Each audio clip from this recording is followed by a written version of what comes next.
Okay, good afternoon, everyone. Welcome to EECS151 251A, Introduction to Digital Design and Integrated Circuit. Today, we're going to have our 11th lecture of this semester. We'll be focusing on RISC-V pipeline, how we can actually break down the entire data path into pipeline stage so that we can improve the performance. Since we have been talking about the RISC-V data path, and then we're also going to talk about how we can pipeline it. With this like basic understanding of like processors, data paths, and also including today, we get to talk about more pipeline stuff. You are actually equipped with well, enough knowledge to actually navigate some of the more complex microprocessor architecture. One of those is actually the IBM Z15 processor, the newest Z series processor from IBM. There are actually quite a lot of publicly available information about Z15 this year. So I link here is the paper I link here is an ISCA paper this year, where the IBM team actually shared their branch predictor design. You actually did a branch predictor in your homework, right? So if you're interested, you can take a look at this ISCA paper, just see what are the, how the designers actually are designing state-of-art, fairly complex branch predictors in modern processors. This way, we talk about hot chips multiple times. And this year, hot chips, the conference that actually discussed a lot of recent processors. So at Hot Chips this year, there is also a talk from IBM. There are actually two talks from IBM, and one of them is also about the Z15 processor. It is a very impressive mainframe processor. You can see more details here. One thing to note here is frequency. It's actually more than 5 gigahertz frequency, which is very rare. You don't see that in most of today's desktop processor these days. You only see that in IBM mainframe processor, where the performance, the scale and also the performance is really important. So you see, so this is actually their pipeline diagram here. Just see how many pipeline stages here, how deeply pipelined they have to do to actually improve to get to such high frequency. And they also share a very rough version of the difold. This is not even a difold, it's just a diagram with a breakdown of different components.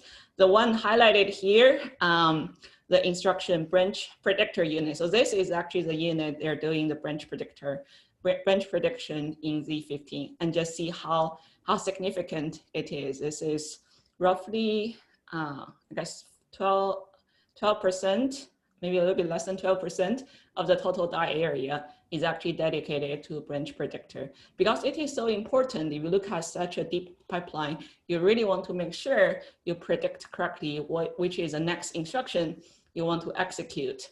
Otherwise, if you need to flush the entire pipeline, we'll talk a lot about some of the mechanism and also penalties there. It's going to be really expensive for such a deep pipeline. So if you're interested, there are a lot of actually processor architectures, and you're fully equipped to actually navigate some of the topics there. If you're interested in more advanced architecture topics, I will also strongly recommend you to take 252 next semester. We'll talk more about advanced computer architecture techniques. So with that, okay, so in today's lecture, well, last time, we covered basically the entire data path for the base ISA of the RISC-V 32-bit integer version. We talk about different instruction types, register, immediate, store, branch, jump, and upper immediate. And while we talk about the implementation front, and especially thinking about the modularity in the implementation. And so far, we mostly only talk about single cycle data paths. We'll talk about some of the limitations today, and also why and what are the mechanisms to actually do the pipeline execution still in our RISC-V data path. So a quick recap, this is the data path that we have built so far. We talk about all the data path component from the program counter, instruction memory, register, immediate generator, very important, branch comparator to decide whether branch is taken or not taken, and ALU unit, data memory, and then the write back to update different processor states. We also talk about the control signals. Different control signals will actually dictate different modes of our execution and also different choices of our muxes, and all of those need to be set appropriately based on different instructions. So in today's lecture, we're going to talk about pipelining, how we can pipeline this single cycle data pass into pipelined execution, and what are the potential issues there. And especially when we talk about hazards, what are the different hazards there and what are the possibilities to work around those hazards. And then we also discussed briefly about CSR. Well, we're going to pick it up again today, add a little bit more context, and what are the important things we need to be aware for when we think about building the entire processor. So with that, let's get started. So we have been talking about the execution before. We talk about typically there are 5 stages: instruction fetch, decoding, execution, memory, and also write back. So if we think about execution paths of the instruction for each individual instructions, here we use those structures to highlight different phases of the execution: fetching instruction memory, reading registers, decoding and reading registers, doing arithmetic, doing ALU computation, accessing data memory, and then write back to register. We have been talking about the single cycle execution, right? So basically we execute the entire instruction in one cycle, and then after that we'll execute the second instruction. If you think about the single cycle execution, for different stages or different steps we talked before, they may have different latencies. So either from like in this naive example, we'll say it's either from 100 to 200 picosecond here. And then if we think about the instruction time, the total time to execute these instructions, basically the combinational delay of the single cycle data pass execution is roughly 800 picoseconds. So with that, our clock rate is 1.5 gigahertz. It's pretty decent, but the question is that can we actually do better? We already talked about there are actually different stages here. So instead of thinking about latency, our question is that whether we can actually improve the throughput to actually overlap the execution as much as possible, that we can actually improve the overall throughput by executing more instruction in parallel and also retiring instruction quickly. So that's what's basically the underlying principle or motivation for the pipeline execution. So instead of actually executing the entire data pass in one cycle, the idea here is that what if each clock cycle only have actually one stage or one step of our data pass? So in this case, if we think about the clock rate or the clock latency here, so instead of have to be the entire instruction execution latency, in this case is roughly 800 picosecond, we can actually break it down and then to pick actually the longest stage as a maximum achievable, as a maximum latency for across our stage, and use that to figure out what is the frequency that we can achieve. So in this case, we mentioned that the longest stage or the longest step is 200 picosecond.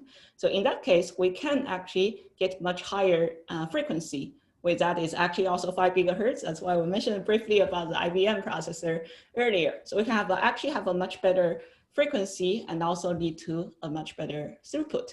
So that's basically the idea of pipelining execution. Instead of execution one instruction at a time, we break down the data path into multiple stages and try to overlap so that we can actually reuse or make all the data paths busy, but executing different instructions. As an example, if we think about a pipeline execution here, there are 2 ways to look at resource utilization here. So here in this example, we have different instruction sequence being executed in our data path.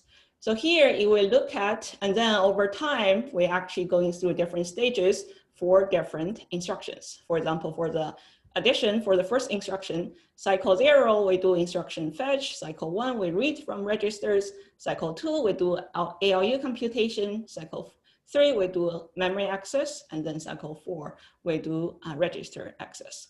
So this is as highlighted in the red box here for instruction 2. This is basically how we use resource actually over time for each individual instructions. So basically, the instruction actually propagate over time and every cycle using different resource. Another way to look at the resource utilization is what about at a given cycle? At a given cycle, if we look at this vertically, in this cycle, all the data paths are busy, but they are actually executing different instructions. So if we look at the write back stage, when we actually update register, this part is actually executing the add instruction that we mentioned earlier. But if we look at the memory access stage, this part is actually executing the second instruction. And then as we go on, the third, ALU is actually executing the third instruction. So you look at actually resource used in a particular time slot where actually different instructions are using different parts of the execution stage. So that's a way still our resources are fully utilized, but instead of being bottlenecked by like a single instruction that we have to wait until this instruction to retire before we actually start using other parts of the data path, we can actually align all the instructions almost perfectly so that all the parts of the data path are busy but executing different instructions. So how do we do that? We already noticed that we need to actually add different pipelining stages to actually store the states so that we know where we are instead of what we have seen before, everything is combinational, just propagate directly. So to support pipelining, we actually, besides the program counter, register, file, memory, the states that we have seen before, we actually need to add additional registers to save the pipelining stages so that we know which stage is worked on for which instruction. So if we look at this, data paths that we have seen before, should be very familiar, different components. We can also break it down naturally into actually different execution stages, from instruction fetch to instruction decode, execute, memory access, and also write back here. So to actually support pipelined execution, instead of just break down different executions in dash line here, we can actually break down those executions with pipelining registers so that for each execution stage, we save what are supposed to be executing in this pipeline stage and perform independent operation across different stages. So things actually at the boundary of different executions, we need to actually save the states so that previous stage can actually updating, generating new values, while the next stage can use the current value to actually work on the current stage here.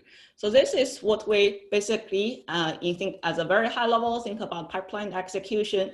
One thing very clear is that we add all those pipeline registers between pipelining stages to actually, so that we can save the current state for the next stage of computation, and then also isolate the previous stage so that it can work on the next instruction or next phase.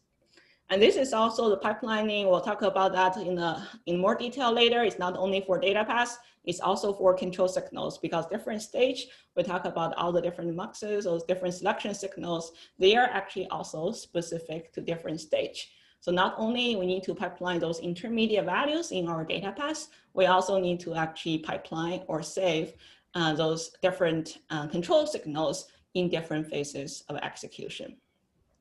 One thing you may notice during this transition here is that for the PC value here, instead of actually saving PC plus 4 that can be actually computed earlier, we actually just pipelining PC until the memory access stage, and then to update to get the PC plus 4 so that we can actually use for the write back stage. Anyone still remember why we actually need another PC plus 4 here for the write back stage? To be calculated here so that we actually can be used for the write back stage. Which instruction actually write the value, the increment of PC back to register? Chen said that's Jaller. Well, Jaller is right. Jaller is right. Both Jal are both right, PC plus 4, right? Right. So it's always jump and link, right? So we always need to do the link step. So the link is basically we link the register here. So both jar and dollar are correct. We need to actually save the value here. So instead of calculating PC+1 to prematurely, and then we actually need to propagate both PC and PC+4 instead of PC+1. So PC+4 prematurely, we basically keep using PC because PC will actually be used in the ALU stage to calculate the branch label, right? So we just save that, and then when we actually need to do the write back, we calculate the PC+4 instead of adding another register here. So that's basically what the data path looks like with pipelining. Pretty straightforward, right? Just putting more resources, putting more registers, but we can actually get pipelined execution. So we already mentioned that with a pipeline execution, all our resources are actually fully utilized. But what's actually different is that different stages are executing different instructions. So if we look at the pipeline here, every pipeline stage is using the sequence we have seen before, they are actually executing different instructions. So that's why we actually need to save the appropriate register so that we know what we are working on, and also save appropriate control signals so that we can control all the signals correctly. The write back stage here. So we already mentioned that here. So when we say pipelining, we need to add data path registers to save intermediate state. We also need to actually add control registers to actually save the different control signals for the registers, because for the different execution, because different different stages we actually will be executing different instructions. So how we actually operate our data path is dependent on which instruction that we're executing, right? Let's look at our example before. So the control signals are also specific to the different execution stage, and also need to be pipelined appropriately to make sure it's functionally correct, to make sure it's a functional correct execution here. So since we talk about the benefit of doing pipelining and think about and break down our data paths for faster execution, let's take a quick problem. Take a look at a simple problem, hopefully, here to see if we don't have the pipelining, what would be the critical path? What's the latency that we actually need to guarantee for our clock to make sure that we can execute everything in one cycle? So here, for this specific case, this is a data path that we have been using without pipelining. Everything is combinational. This is still a single cycle data path. So here we're actually looking at a specific instruction here for add I, which is add immediate, right? So we're basically doing a register read and then add immediate and then write to another register. So in this single cycle data path example, what's the critical path delay here? To actually read this add I instruction, add immediate instruction to finish execution, to go through the entire data path. The EL key here is offer. Well, hopefully our students get an internship or full-time offer.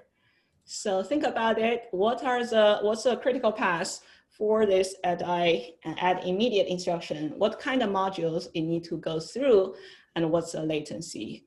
What's the minimum latency here for this instruction?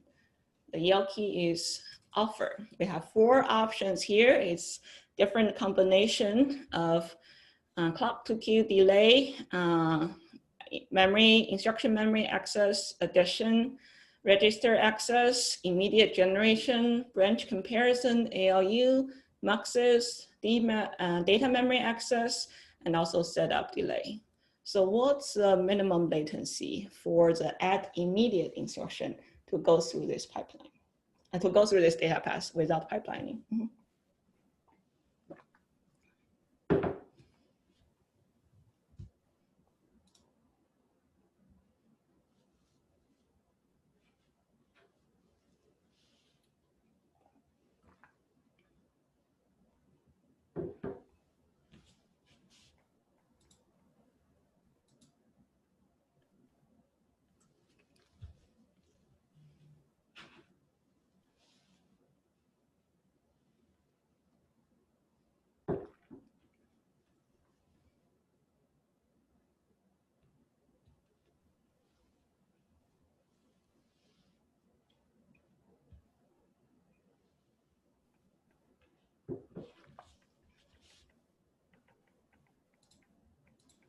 Let's do 2 more minutes.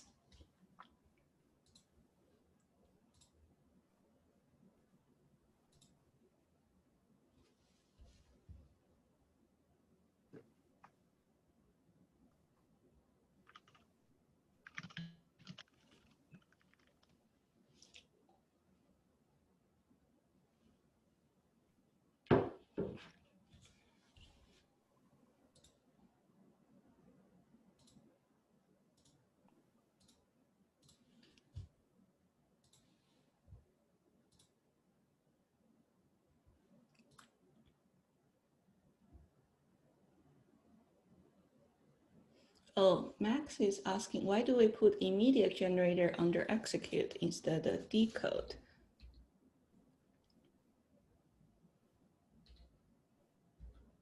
Well,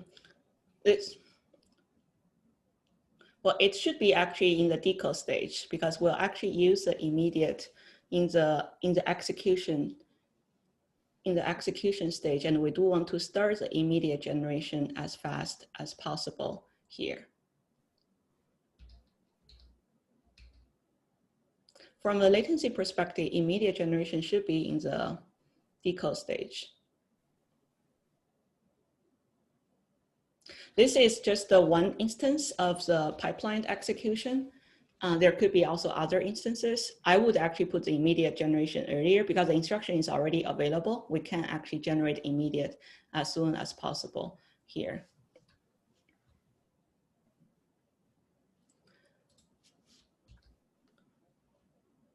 Let me double check this and get back to. So back to our critical path, we see, let's see, I see 3 colors here. Okay, so we have majority of 60% of the students think it's 2, and the yellow is, so 25% students think it's 3. So mostly between 2 and 3. Okay, so let's see what's the critical path for this execution. So let's see. So first we need to have, we'll have a clock to queue delay to actually get the program counter from our PC register. And then we go through our instruction iMemory so that we access memory here. And then we're doing a immediate, add immediate here, right? So we actually need to go through the register to read the value of the first register and also register file, and then go through the immediate generation to actually read the value to get the update immediate. And then we go through the two muxes here. So here we select 0, and here we select 1, and then we go through ALU here. And then this is register to register operation. We don't need to go through memory. So we go through here to get our ALU result. And then when we do write back, we write back to our register here. So here, if we look at the, so first we have clock to queue delay, and then we go through the instruction memory. And then we go through the max, those can be done in parallel, going through the registers, and also going, like we mentioned earlier, those can be done in parallel, go through the registers and go through the immediate generation. And then we go through our ALU file. So here, well, so we already see 2 muxes here, but those 2 muxes actually can go in parallel. So we have, let's count 1 mux here. And then with the ALU, we have another mux here, but we don't go through the DMAP here. So we have 2 more muxes here. And then with the register write back, we actually need to write back to our register file. So we need the data to be there long enough, meet the setup latency requirement before the clock signal so that we can actually catch this data correctly. So the result is 2 correctly. Most of the students get it right. We don't, so 2 compared to 3, we don't actually need to go through the data memory here. So that's basically how we can actually think about the critical path and the idea of the doing pipeline execution. Instead of limited by the critical path, we basically limited of the entire instruction, we basically limited by the critical path of individual execution stage. So with that, let's see what kind of potential issues that we may run into with this pipelined execution. So that's what we mean by hazard. What are the issues here? So hazard is a situation that prevents us from starting the next instruction in the next clock cycle. There could be multiple reasons for hazards. There could be structure hazard. This is basically multiple instructions are fighting for the same resource, and this resource can only actually serve one instruction at a time. So in this case, it's a structure issue because we don't have enough hardware structures. That's why we call it structure hazard. We'll see an example of structure hazard in a minute. We also have data hazard. Data hazard basically showing the data dependency between the instructions. If one of the later instruction need to read a value, but that's actually not ready, that's a problem. If the data is not ready, we run into a hazard that we cannot start the next instruction until the data is ready. So that's basically limited by the data dependency between instructions. Finally, we also have control hazard. We also talk about the branch and jump instructions, especially in the context of pipeline execution. If the branch decision cannot be resolved until later part of the pipeline, we cannot actually start the instruction fetch unit because we don't know where to fetch.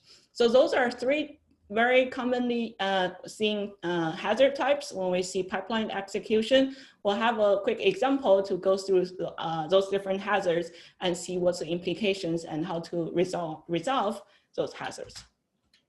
So let's first take a look at what we call, let's see, we'll bring this window back, what we call structure hazard. We mentioned earlier, so this is when multiple instructions in the pipeline need to actually access the same resource.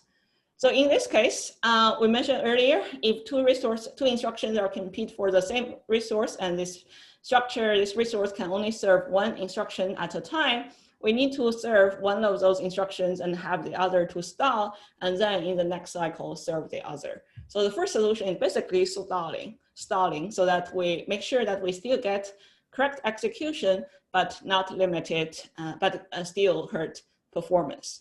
One thing really nice about structure hazard is that structure hazard is something, if you put more resources there are possibilities to resolve that, especially for the case that we mentioned, right? If multiple resources are multiple instructions are competing for the same resource, then there's possibility by actually adding more resource there so that each of them have their individual resource to work with for their different pipeline stages.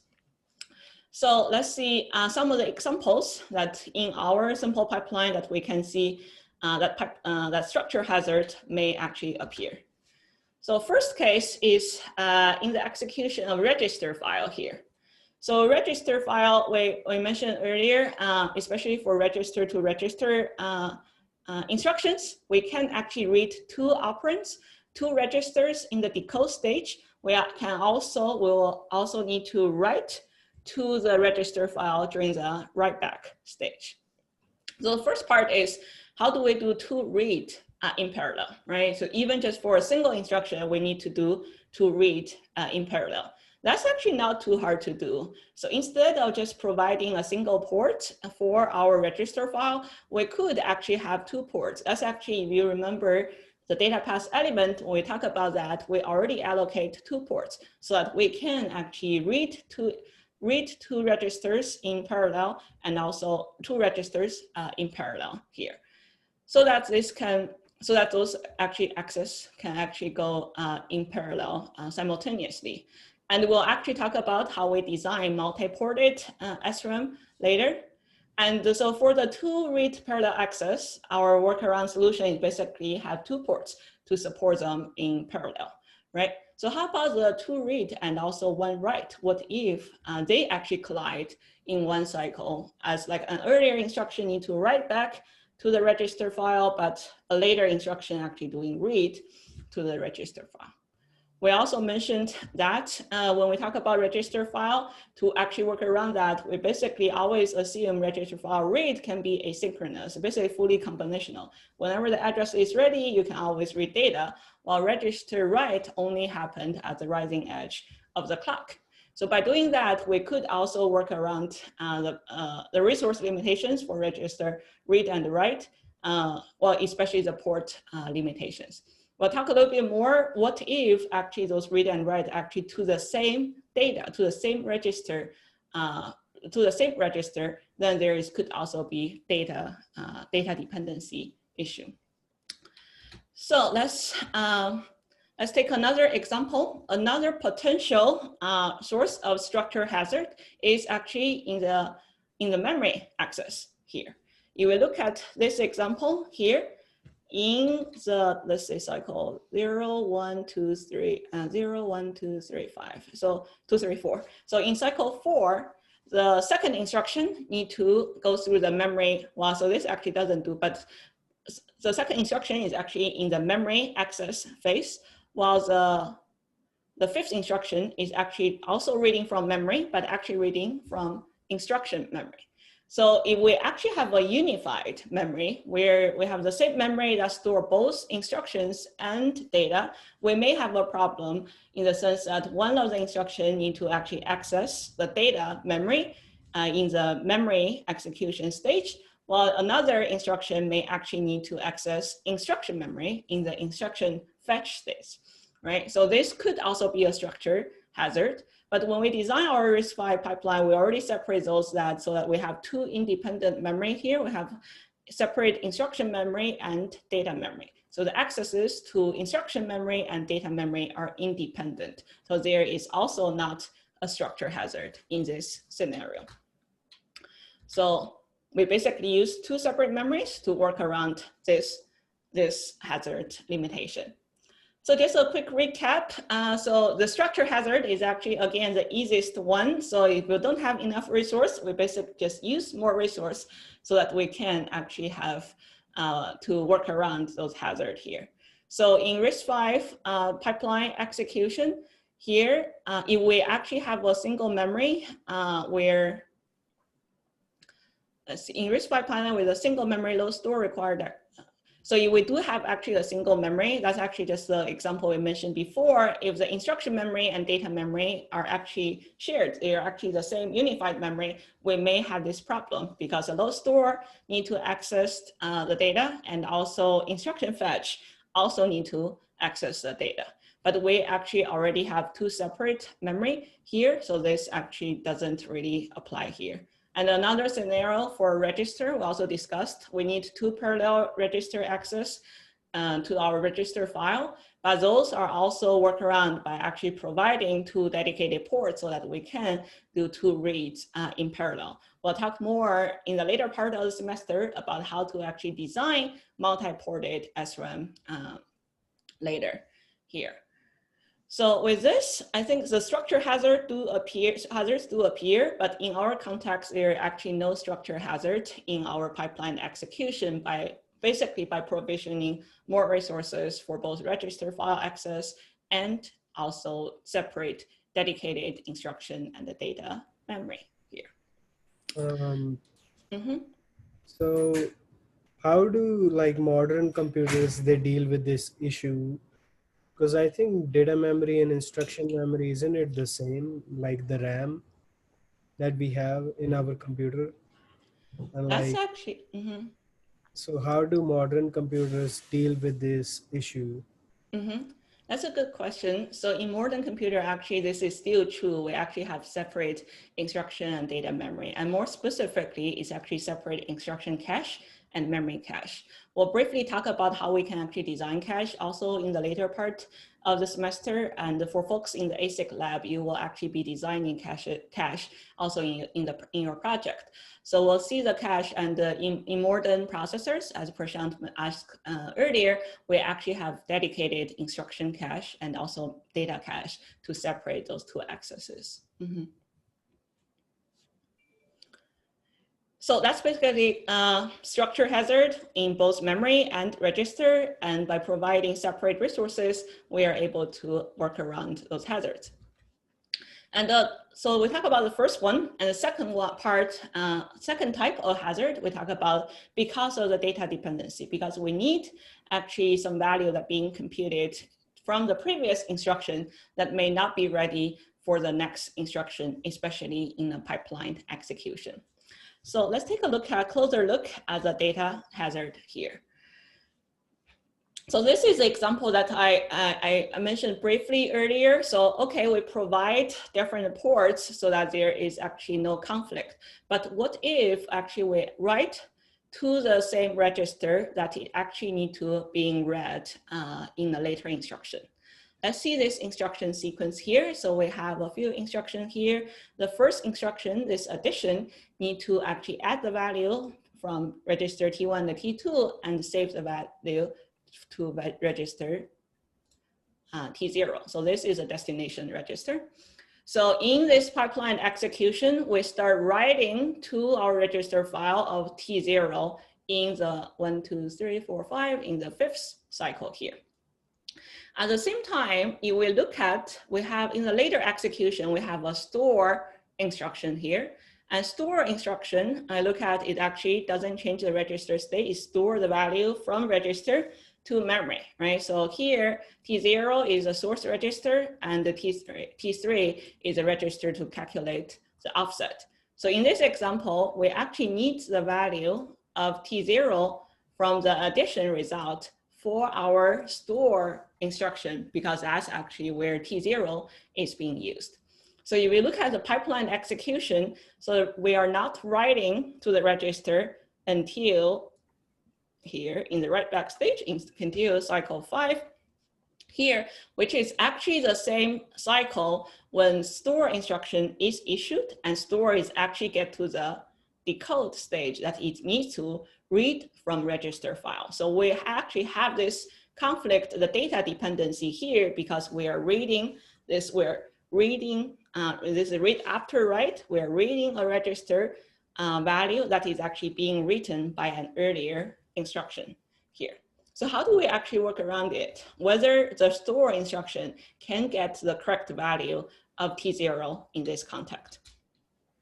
So in this case, we also briefly mentioned before here, we basically assume as a label, as a color indicating here, we basically assume we always do register write as the rising edge of the clock is basically at the beginning of the cycle. So you see the highlighted region. So we write to our register file in the first half cycle of the IS pipeline, but then the register read can basically be combinational. So it can, once the value is actually updated, it will just keep being propagated actually to the result.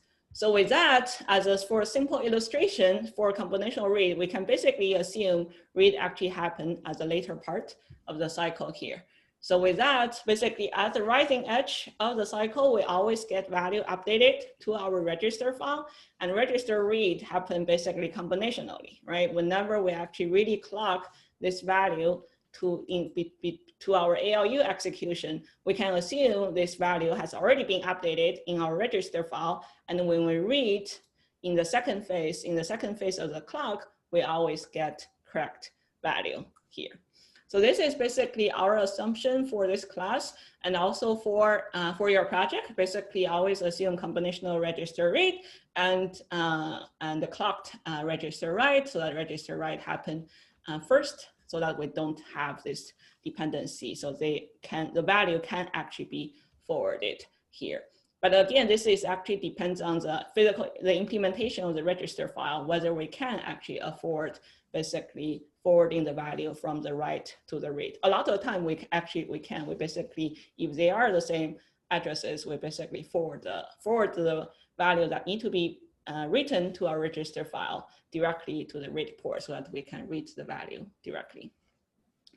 So let's see in this, without our this assumption, how this actually pipeline will behave.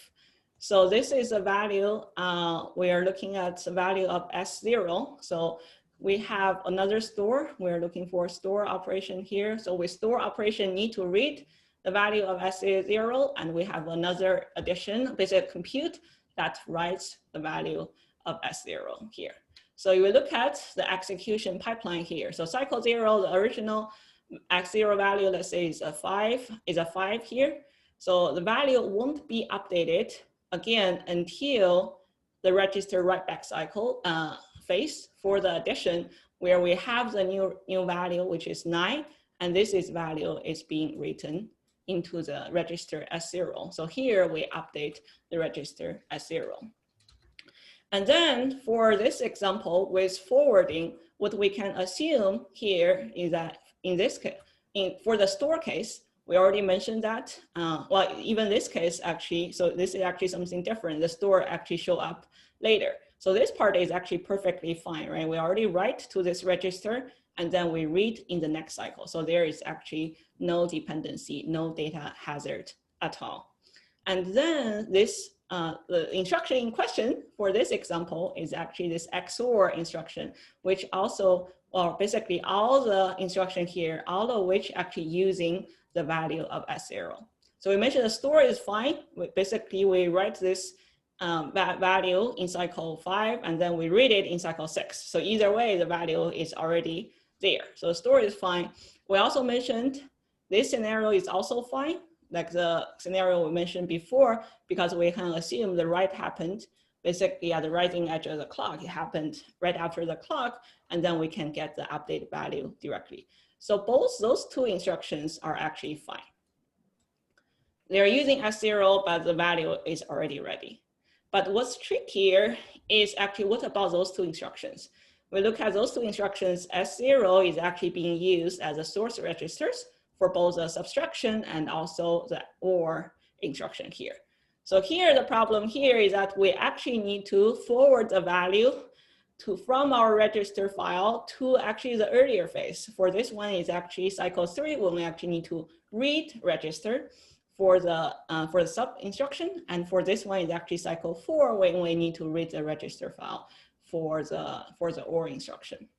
So what can we do about it? Like we cannot change, go back to, well, before we know at the cycle 3, there's no way we actually know that the updated value of S0 is actually 9, right? Because this is still at the execution phase, and we are only writing the register until the write back phase, which is actually 2 cycles later.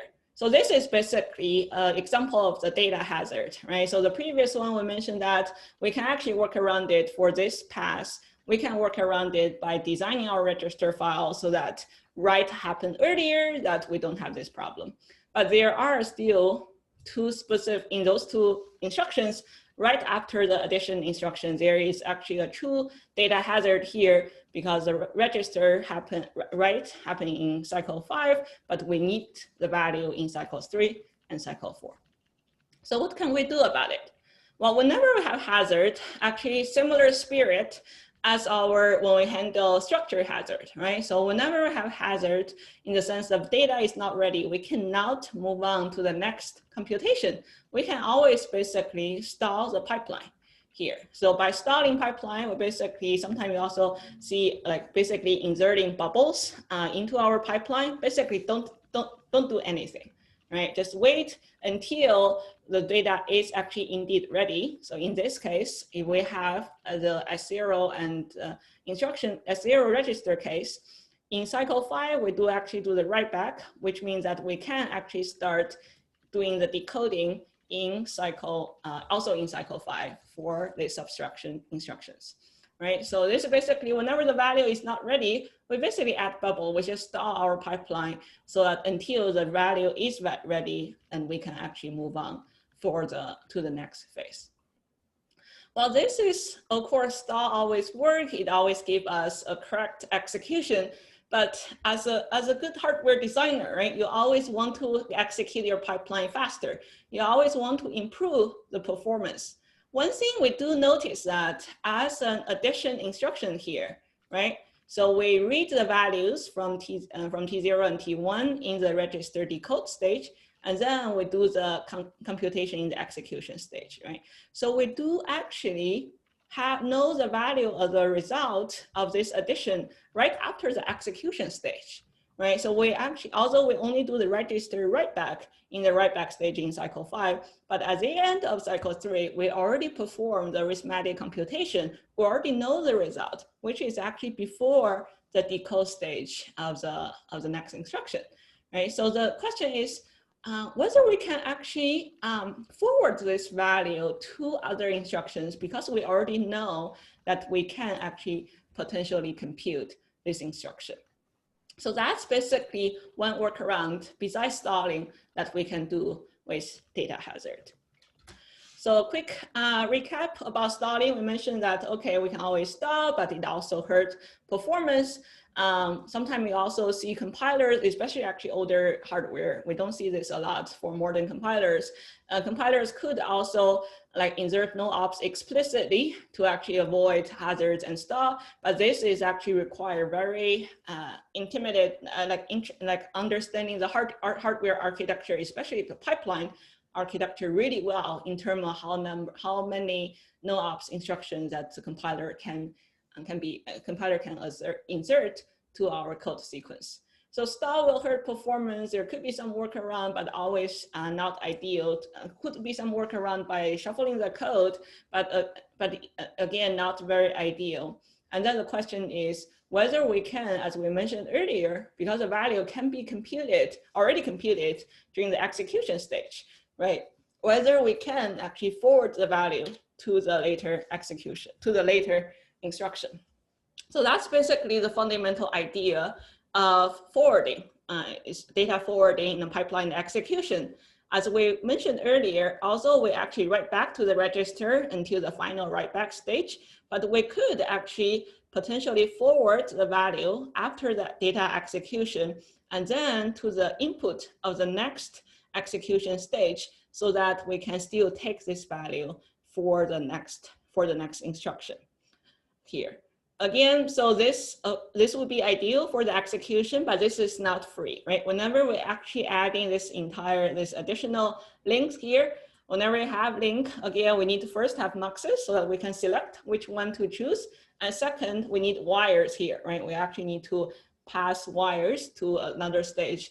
And finally, we actually add more control signal here, right? So control signal not only selecting how the instructions are propagated through the pipeline, but also need to look for potentially forwarding opportunities so that we can forward the result to other parts of the execution to support higher performance. So let's look at an example that we looked at before. The challenge here, again, the first instruction write to T0 and everyone else read from T0. And we already talked about the bottom two is fine, especially the second to the last one can already be worked around using the register file design. But the problem is actually in the first two because the data is actually not ready until the register file write back.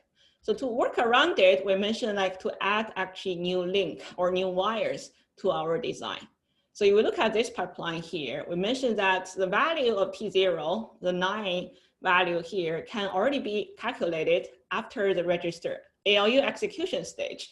Then the question, and then T0 is actually being used as an input of the next instruction, also in the ALU stage. The question is whether we can actually forward the value so that we can use the value directly from ALU directly instead of reading from the register file. Jianshu?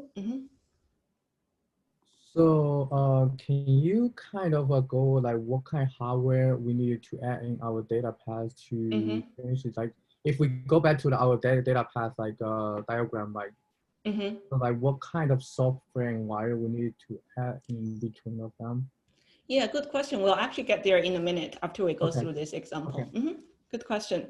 Yeah, so and then another forwarding needed for the second instruction, right? Which also needs T0 also in as an input for the ALU. We also need another forwarding here so that we can actually get the value directly. So here, as Jianshu mentioned earlier, like what kind of logic we actually need to actually decide the forwarding logic. We mentioned earlier, forwarding is not free, right? We first need to add wires, and whenever we have alternative paths, we also need to add muxes.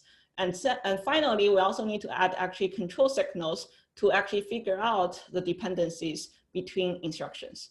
So what are the control signals or forwarding logic that we need to add? If you think about the forwarding logic or computing, what we are trying to do is to see what are the dependencies between different instructions, especially in here, basically what are the registers being written by earlier instructions, and also what are the registers being read by later instructions.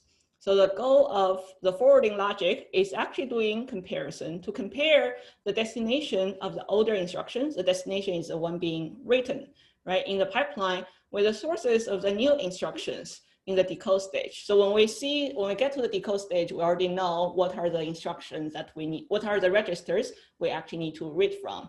And then what we do is actually compare the destination register of the earlier instructions and the source registers of the current instructions to see the source register that we are reading from, whether it is actually the destination register of an early instruction that's actually being written. So what we do here is actually doing register comparison, compare the destination of an earlier register with the source register of a later instruction. If they actually match with each other, so in this case, you will in the execution in the 1, 2, 3 in cycle 3, in the execution stage, the destination register is T0, right? And we can already see the register in the decode stage, and the first source register in the decode stage is also 0. So whenever we see if those two actually map with each other, so then when we actually select the input to our ALU, instead of select either what we had before, the register directly or PC directly, we actually have another choice actually from the previous just computed value of the ALU. So in terms of the forwarding logic, we're basically looking at the different field of our instructions and doing register destination and the source comparison. So as Jianshu mentioned, let's go back to our data path. We talk about the forwarding logic. It's basically doing instruction comparison of the destination instruction and the source instruction to see whether they are actually accessing the same register. And then we already mentioned, whenever we have another alternative, we first actually need to update our muxes here because there are more sources actually to our ALU. And what are those new sources? The goal is actually what we mentioned earlier, doing forwarding, right? And we talk about the forwarding in this example is basically the previous computed ALU result being forwarded to the input of the ALU. So in this example, if you look at the previous computed ALU result here, just after the clock cycle just being latched here, right? So this become one of the input to our ALU directly so that we can actually use this directly in our current execution cycle. So that's one of the input. We have another example. This example here for this instruction, for the subtraction, subtraction extraction here, the ALU, the input of ALU is also the same as a write back register that's actually being during the write back stage for the first instruction, right? So we talk about this forwarding from the right after at the beginning of the data memory stage, we can forward to the ALU stage. Similarly, if we actually, instead of right after the addition, we actually want to handle scenarios in the subtraction case, we can also forward the value from the beginning of the write back stage as to another input of an ALU. So that's basically this wire here. So again, whenever we think about forwarding, we want to have another source to our ALU. So of course, more wires, right? So we at least need to wire the correct result to the input mux of our ALU. And second, we actually need to at least have more input and also update our selection signal so that we can select those forwarded values correctly. And finally, as Jianshu asked earlier, we also need to determine the forwarding logic, which when actually forwarding is triggered, and that's based on the comparison result of the source and destination registers. Jianshu? Mm-hmm. So basically, we just need to compare like next two lines of instructions, right? Is that true? Next two lines of instructions. Yeah, so if we go by that. We only compare like, we don't need necessary to compare the next two lines. The range was just like 2 more lines of the instruction. That's true? Right. So, well, again, whenever we talk about forwarding, it's always specific to a data, well, any kind of hazard. So first is always specific to a data path, right? So our instruction, our example here is specific to this example data path that we are discussing here. And for this data path, you're right. Because if for the third instruction here, this one actually don't have any problem. You don't need more forwarding because register file already take care of that. Only those two instructions has problem here, right? So in this case, you're right. So is that only just for those data path structure? For other might be different.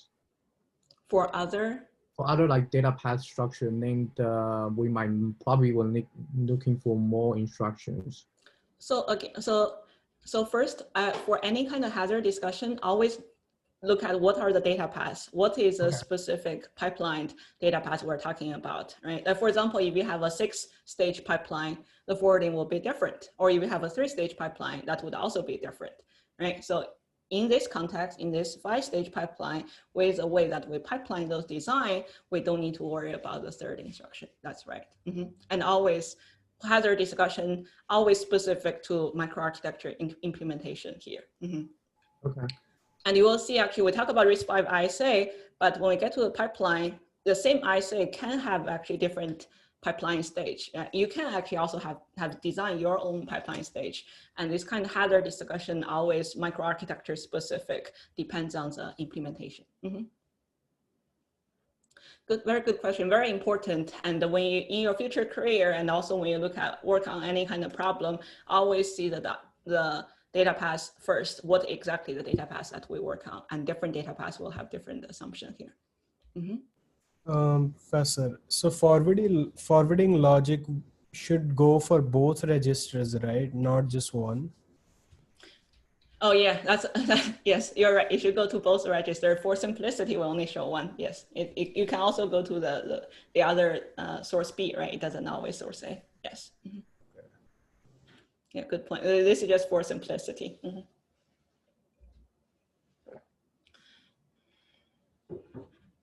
Okay, so on the logistics, okay, well, hope all of you are ready for midterm, and we're having our first midterm next Tuesday. We'll be in class. The material will be actually the topic that we covered by this past Tuesday, basically data path and control. So pipelining is not part of the midterm one, so not today's material.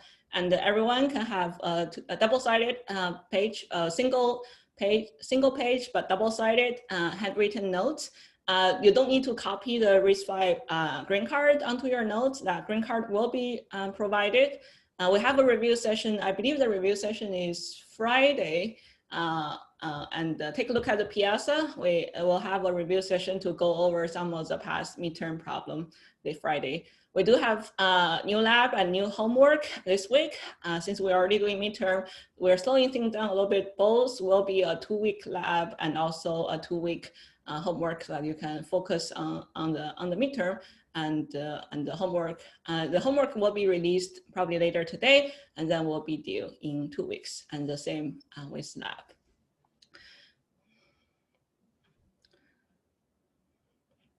So what's RISC-V green card? So RISC-V green card is basically, well, specify all the instruction format and what are the instructions are supposed to do. Well, if you don't know that already, just search for the green card. That's basically you don't need to memorize instruction format. Everything will be provided. You don't need to memorize instruction format. So Benjamin is asking, what about data path diagram? Data path diagram will also be provided. So whenever as I mentioned earlier, it's always specific to data path. So data path diagram will also be, it will cover data path. The data path diagram will also be provided to set up the context. Yeah, thanks to Chen Yu for sharing the RISC-V green card. So we talk about structure hazard and data hazard. Let's also take a look at the control hazard. We talk about how significant the branch predictor in the IBM Z15 series, right? So that's basically one way to work around control hazard. So again, every execution is specific to hazard discussion is specific to the pipeline diagram. So this is a pipeline diagram that we have so far. We have the forwarding logic. As Prashant mentioned, we can forward into both inputs to our ALU. But we haven't talked about how branch instructions would actually be executed on this data path here. So let's take a look at an example and see what are the implications of the control hazards. So let's see, so we have this branch equal instruction. So compare two registers and they're equal, we actually jump to the label. And if you recall where we actually compare where we actually do the branch comparison and also calculating the labeled address, the new address.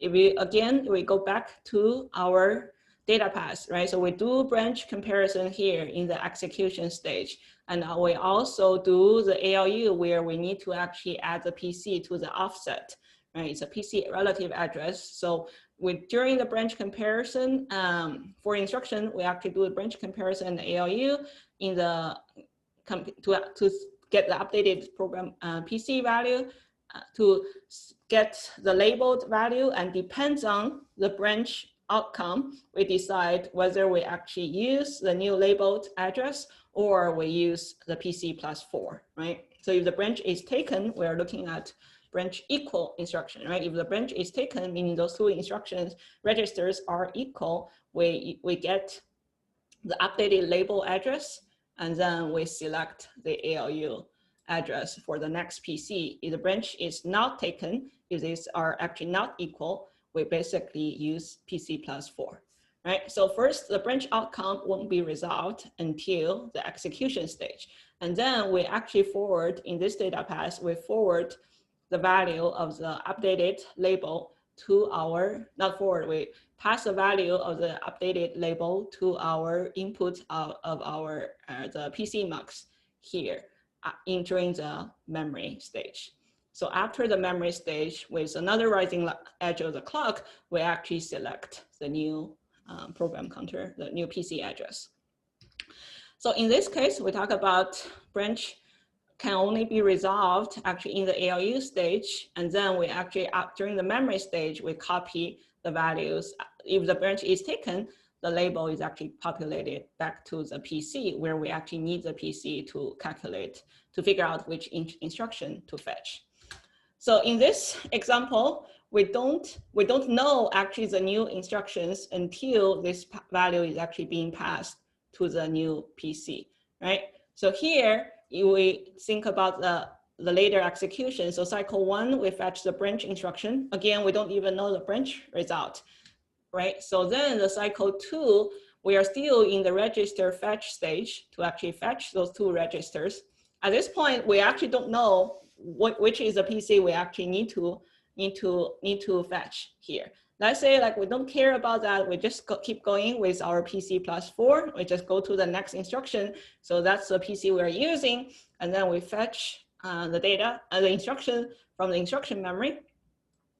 And then in cycle 3, here, cycle 3, we actually know the branch outcome, but the value, the updated PC is actually not propagated to the instruction fetch unit yet, right? So we still don't really know what to do during this cycle 3. So we fetch another instruction, but we still don't know. But this is only guess. We basically go to PC +4 again to fetch another instruction.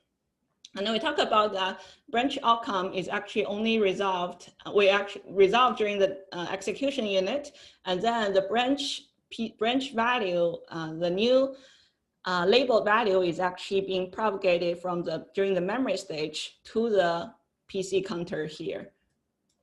But we need actually another cycle to actually trigger the PC counter to fetch the memory. During this cycle, we still don't know the updated PC value yet at the rising edge of this cycle. So in fact, we actually only know exactly what the address we actually need to fetch in cycle 4, 5 here. That's actually when we really know what instruction which instruction we actually need to fetch. So you look at the execution, we're actually supposed to jump to the label, but we actually don't know, we just keep going, but all of those are actually incorrect. We're not supposed to execute those. So we actually need to flush all those 3 instructions because they are not supposed to be executed, they are incorrect. And what we are supposed to execute is actually the labeled instruction. So there is, again, performance penalty here. We're wasting our resource to execute those 3 instructions that are actually not useful, not part of the execution program, and they are not supposed to be executed. And we don't know that until we actually get to cycle 5 when we have an updated program counter here. So that's basically the problem with the control hazard, because it takes time to actually resolve branch. And then when the branch is resolved, we already have multiple cycles have already passed, and then we actually don't know and during those cycles, we actually don't know what instructions to fetch. So again, if we look at our observation, if the branch is actually not taken, so this previous example is a little bit pessimistic, right? So the branch is actually indeed taken. So all those instructions are actually not part of the execution. Those are actually incorrect. But in a more positive way to look at this, if the branch is actually indeed not taken, we actually fetch instructions sequentially. So those are actually correct. But if the branch is actually taken, then we actually need to flush all the incorrect instructions from the pipeline by turning those into no ops. And then again, there is actually performance penalty here. So here you see why it's actually important to do branch prediction. It's basically trying to guess whether the branch is taken or not taken. If you guess correctly, it's actually good. Basically, you don't hurt performance, but if you again guess incorrectly, that actually will lead to a performance penalty because we need to flush the entire pipeline. So let's look at this example again. So here we look at, again, we don't know the result until this phase. So this one, the label instruction is actually correct. But again, all those 3 instructions are actually being executed incorrectly. So all of those need to be flushed by convert them into no ops. So what we want to do is actually to reduce this penalty here, right? The problem here is that we really don't know the branch until so late of the pipeline that actually delayed our execution here. So to improve the performance we mentioned earlier, we actually need to actually do branch prediction to actually predict which program counter we actually, what's the updated value of the program counter, which instruction we actually need to fetch. If our prediction is pretty good, that will actually improve the performance without hurting too much of our overall, it will improve the performance, and then only when the prediction is incorrect, that will hurt the performance. And hopefully, most of the time, we get our prediction correct. So again, we look at our branch prediction example. So even when we actually just see this instruction, we see this instruction and we see this is a branch instruction, and then we can actually predict this branch instruction is taken in the sense that because we already see the label already, right? With this branch, it's basically PC and label. We already know that whenever we actually read the instructions from the instruction memory, right? So we could actually calculate the branch target really quickly, purely just based on the instruction information for a conditional branch here. And then we just predict this branch is always taken. We directly jump to the label in the next instruction without actually adding any no ops or stall in our execution. And then again, until the memory stage, we actually realize what is the right branch outcome here. And then once we see the right branch outcome, we check, oh, if the branch prediction is correct, we just keep executing. If the branch prediction is actually incorrect, in this case, we actually need to flush those 3 instructions that being actually fetched earlier to actually go back to the right place where the instructions are supposed to be executed. So you already see a simple branch predictor in your homework as a hardware module, and that this is basically where branch predictor can be used in modern hardware design to actually improve the performance.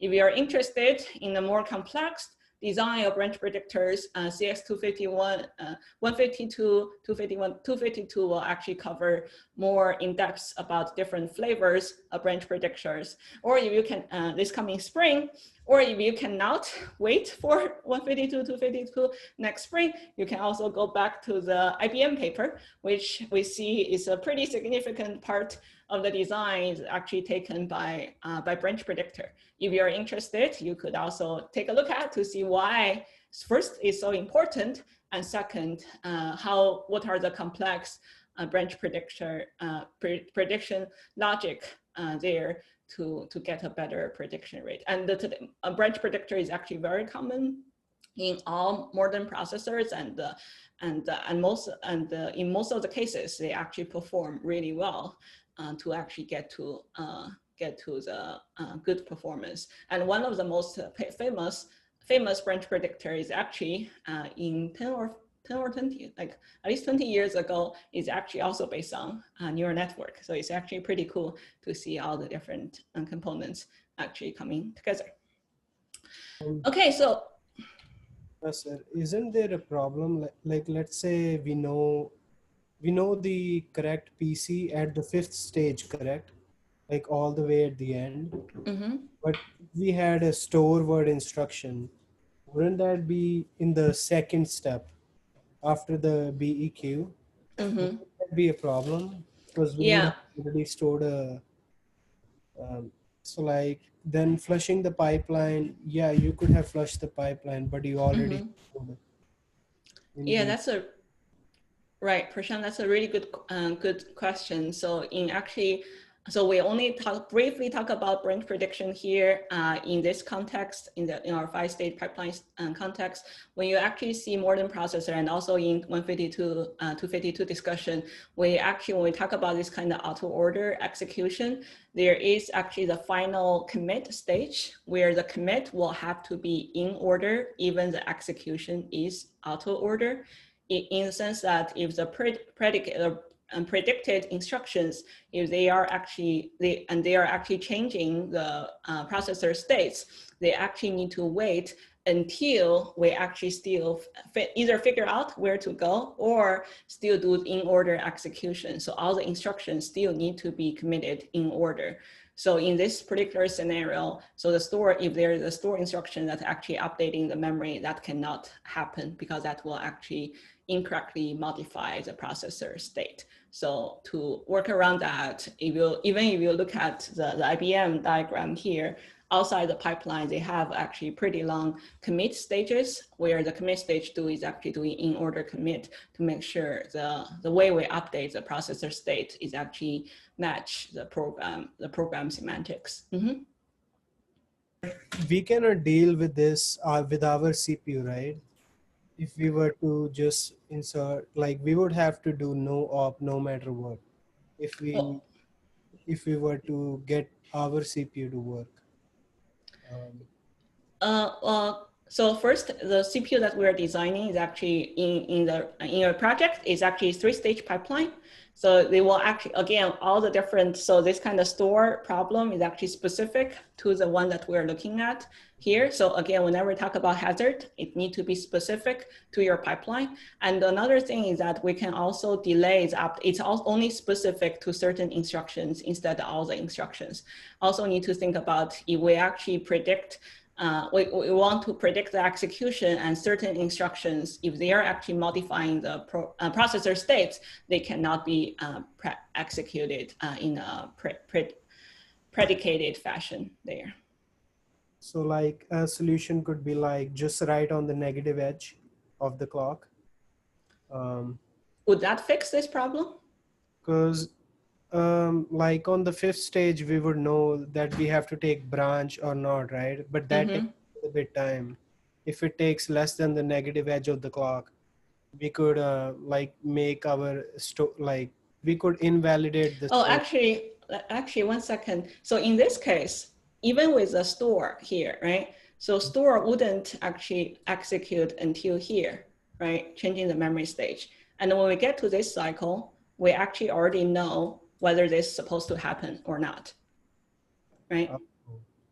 Right, so we can basically flush here. So even we have a store instruction here, it actually doesn't affect the execution stage. Okay, thanks. Right? Yeah, that makes sense. I thought like right after the 5th stage. Right, but the branch outcome, the branch outcome already known in the execution stage, right? And then the predicated, the branch target already known in the memory stage, right? So here we already know the branch outcome. That makes sense. Thank you. So we actually, only last two stages actually update the pipeline, right? We never actually execute the last two stages.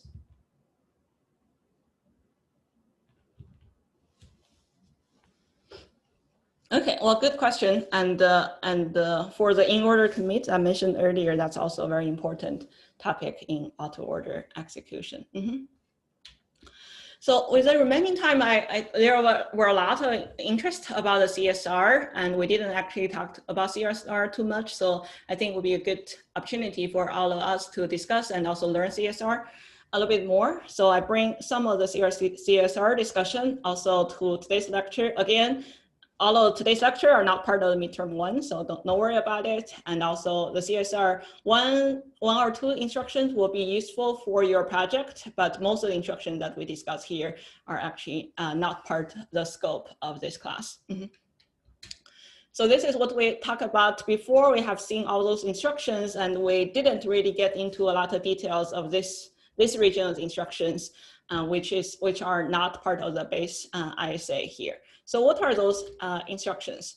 So those are typically three categories of instructions. One of the categories is specifying the ordering of memory access. That's basically the fence instruction, the two fence instructions. One is about the data and another is about the instruction fence. And another part is actually the system instruction. We also briefly talk, very briefly, talk about the system instruction. Basically, two instructions here, eCall, environment call, or eBreak, to actually call system, so to call actually system processes, functions to handle specific functionalities. And the eBreak can also be used for debugging for break execution. And we also talk about CSR, where there are different CSR registers. We can actually control status registers, and we can use different instructions here to access different instructions, different registers here. So I put the behaviors of those instructions here. Again, they follow similar format. If you see those instructions, they all start with CSR. And then the second part is either they're doing read and write with immediate. It's the same encoding as for immediate, either doing read and write or read and set or read and clear or read and write without immediate, or this part is without immediate. So those are the three types of system and memory ordering instructions here. So let's just have an example for each category of those. So first, let's talk a little bit more about memory ordering. We talk about two instructions, right? Fence and also fence I. Fence I basically instruction fence to set up the order of the instructions, while fence here is basically for memory access, for data access here. So as the name suggests, it basically specifies the order of the memory accesses, especially in the context of how other processes or how other hardware threads actually observe the behaviors of this particular hardware thread here. So in particular, whenever we see a fence instruction being inserted, basically from an external point of view, the execution, we talk about only ISA, and then in 151 to 51A, we're only talking about in-order execution, and we mentioned multiple times, 152 to 52, we'll actually talk about auto-order execution. Even with the same ISA, you could have different microarchitecture, right? And with auto-order execution, we could actually potentially reorder the instructions with different, so that the instructions, there could be auto-order, as the name suggests, of the instructions in our in our processor pipeline. So what's the fence trying to do is to actually make sure that whenever we see a fence instructions, all the successor of the fence instruction, basically instruction after the fence instruction, only happen after all the predecessor of the fence instruction have already finished.